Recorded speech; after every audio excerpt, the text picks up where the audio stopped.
আসসালামু আলাইকুম। আজকে তেঁতুলিয়ায় দ্বিতীয় দিন। আজকে আপনাদেরকে দেখাবো পাথর সংগ্রহ করার কিছু কারবার।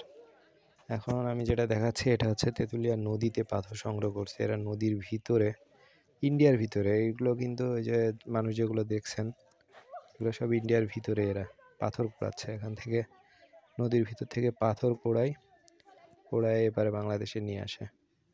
এই যে সব এইখানে পাথর এই যে জমা করছে, সব নিয়ে আসে। মাঝে মধ্যে বিএসএফে তাড়া দেয়, পালায় আসে।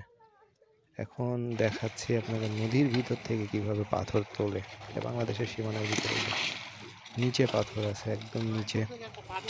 এই জালিটা নামায় দিচ্ছে নিচে, একদম অনেক গভীরে চলে যায়। ওই গভীর থেকে পাথর তুলে সবাই মিলে টেনে তোলে। এই যে এই পাথরগুলো ওঠে এখান থেকে। এই যে যেগুলো দেখছেন এগুলো সব এই পাথরগুলো তুলে, এগুলো পাথর সবই পাথর আর বালি। এগুলো তুলে তারপর পরে ভেঙে বিক্রি করে। এগুলো আমদানি করা লাগে না, এলসি করা লাগে না। এগুলো বাংলাদেশেই ইন্ডিয়ার সব নদী থেকে